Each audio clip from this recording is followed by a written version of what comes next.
जहां न अमृत न विष,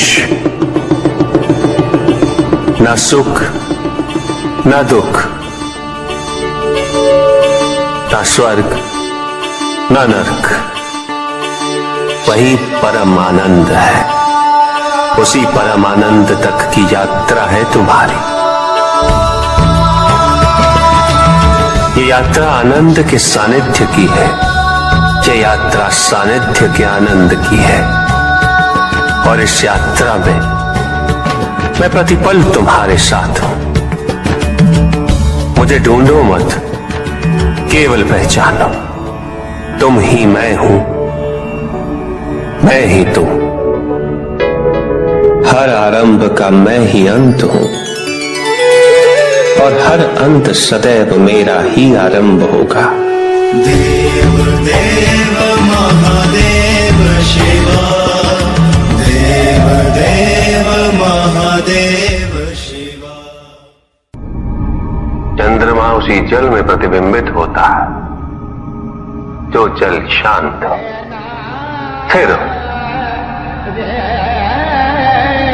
यही तो समस्या होती है मन की। मन कभी भी शांत नहीं हो पाता है। जहां शांति नहीं वहां कुछ भी नहीं रुकता। समुद्र की लहरों की भांति विचारों का उपद्रव मन को निरंतर स्थिर रखता। कुछ भी सुनने और समझने के लिए मन का मौन रहना आवश्यक है, किंतु मन मौन रहना नहीं जानता। वो तो निरंतर कुछ ना कुछ कहता रहता। प्रतिपल शब्दों का आक्रमण चलता रहता है मन पर,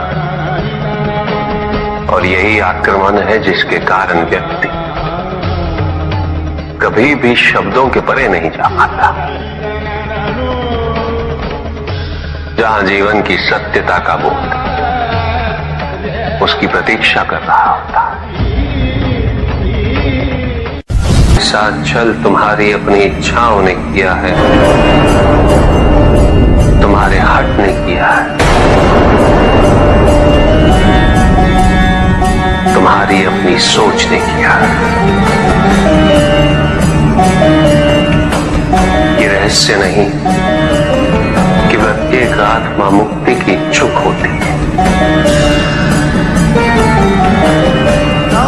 जो मरता है वो है पंचभूतों से निर्मित शरीर।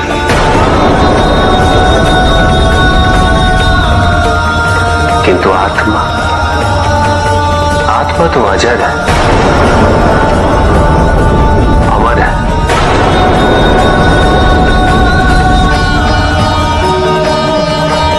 जिसकी यात्रा मोक्ष पर संपूर्ण होती।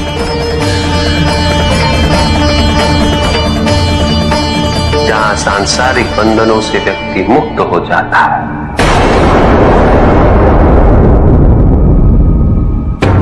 सारी इच्छाएं लुप्त हो जाती।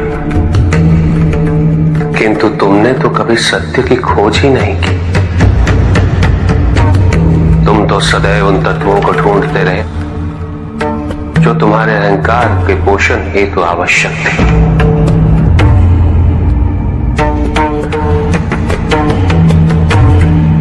किंतु सत्य तो यही है कि ना कोई तुम्हारा है और ना तुम किसी के।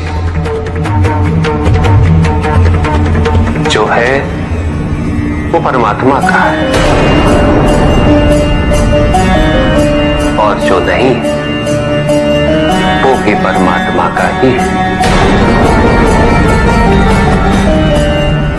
इस शरीर में तुम इस सत्य से अनभिज्ञ हो, किंतु इस शरीर के पूर्व तुम्हें इस सत्य का बोध था, और इस शरीर के पश्चात भी रहेगा। प्रश्न ये है कि क्या तुम इस सत्य को अभी स्वीकार करना चाहते हो? यदि करते हो तो परिवर्तन का मार्ग स्वतः प्रदर्शित हो जाएगा। आजीवन तुम प्रत्यक्ष को ही सत्य मानते रहे। परोक्ष सदैव महत्वहीन रहा। तुम्हारे पास यही अवसर है। भक्ति हेतु यदि कुछ अनिवार्य है तो केवल भक्ति ही।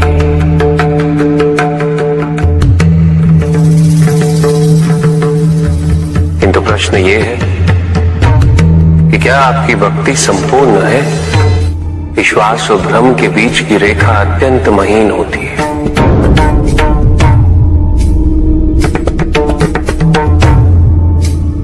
असंख्य व्यक्ति ये नहीं समझ पाता कि उनका विश्वास विश्वास है या भ्रम।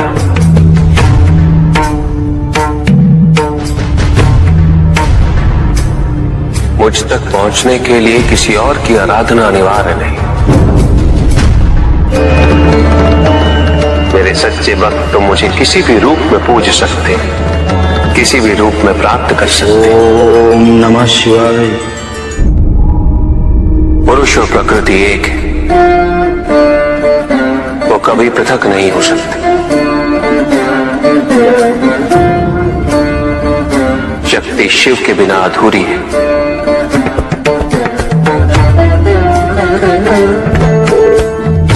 और शिव तो शक्ति के बिना शव के समान है।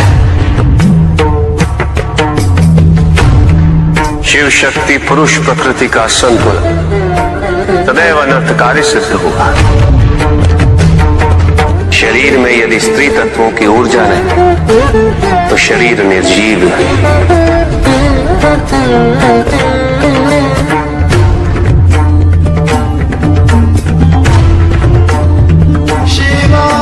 शक्ति और शिव के संपूर्ण रहस्यों को समझ लेना भक्ति, ज्ञान और तपस्या की पराकाष्ठा है।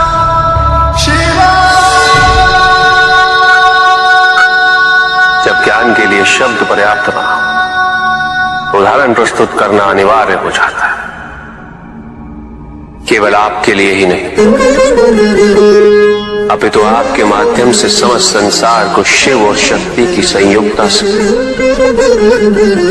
पुनः अवगत कराना इस प्रसंग का उद्देश्य था। चुप। सत्य को जानने के लिए वन में जाना अनिवार्य नहीं है। अपने निजी, पारिवारिक और सामाजिक दायित्वों का परित्याग भी आवश्यक नहीं है। सत्य तो सदैव हमारे साथ है, हमारे सामने है, किंतु हम स्वयं धीरे धीरे उस पे अपने क्रोध, अपने अहम, भय, विचार और महत्वाकांक्षाओं जैसे कई आवरण चढ़ा देते हैं। सत्य हमसे नहीं, हम स्वयं सत्य से दूर हो जाते हैं।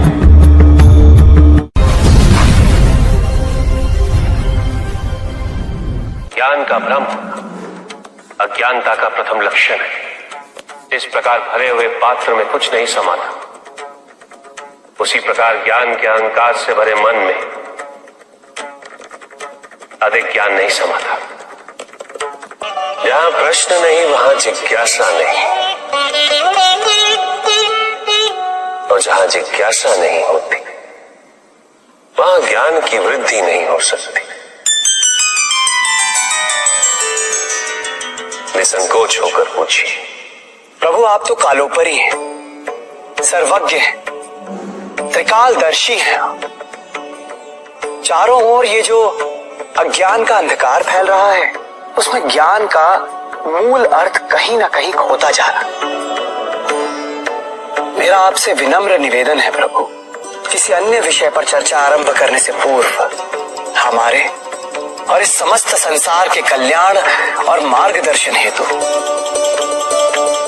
आप ज्ञान की मूल परिभाषा से एक बार हमें पुनः अवगत करवाएं। ज्ञान और अज्ञान की परिभाषा को स्पष्ट रूप से समझने के लिए ज्ञान और अज्ञान की विशेषताओं का स्मरण करना आवश्यक है,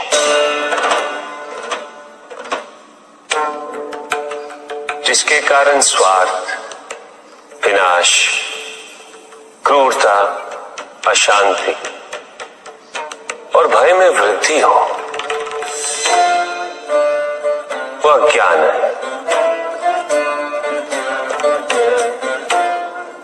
किंतु जो व्यक्ति को उदार, निर्भीक, सहनशील और विनम्र बनाए, वही ज्ञान है। अज्ञान की शक्तियां दुरुपयोग करने हेतु प्रेरित करती हैं, किंतु जो अपनी शक्तियों और अपने सामर्थ्य के प्रति अपने उत्तरदायित्व को समझाए, जो न केवल अपने अपितु अपने से पहले संसार के उद्धार हेतु प्रोत्साहित करे, वो ज्ञान है। ज्ञान का मूल उद्देश्य ही परोपकार है, सृजन है। दूसरों की भावनाओं को समझना, उनका आदर करना, यही ज्ञान है। क्योंकि ज्ञान हमें न केवल अपने अपितु दूसरों के दुख और सुख के प्रति भी संवेदनशील बनाता है। किंतु जो दूसरों की भावनाओं का अनादर करे, उसे ज्ञान की श्रेणी में कैसे रखा जा सकता है? अज्ञान के कारण व्यक्ति सांसारिकता में बंधता जाता है, वो माया में उलझता जाता है। अज्ञान परम सत्य से दूर ले जाने का माध्यम है, किंतु ज्ञान व्यक्ति को परम सत्य की ओर ले जाता है। ज्ञान मुक्तिदायक है, मोक्ष का मार्ग है, और इस मुक्तिदायक ज्ञान का सर्वोच्च रूप है आत्मज्ञान। और यही ज्ञान की पूर्णता भी है। ज्ञान और अज्ञान का भक्ति का उचित मार्ग बताए हमें, ताकि मेरी भांति दूसरा कोई भूल ना करे। भक्ति मुक्ति का आधार है पुष्पधर, और मुक्ति तो केवल समर्पण से ही संभव होगी। और समर्पण के लिए पुष्प नहीं, स्वर्ण नहीं, आभूषण भी नहीं,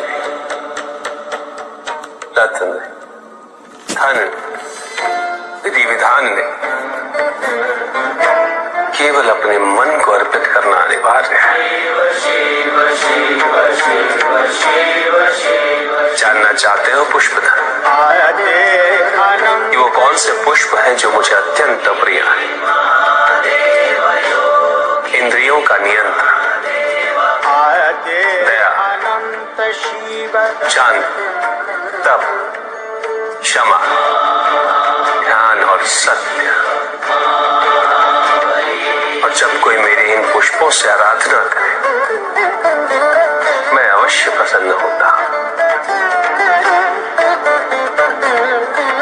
भक्ति में भव्यता आवश्यक नहीं है पुष्पधर, अभी तो सरलता आवश्यक है।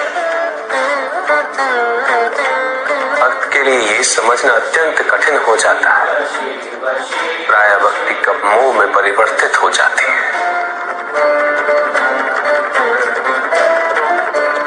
और ऐसे में पथ भ्रमित होना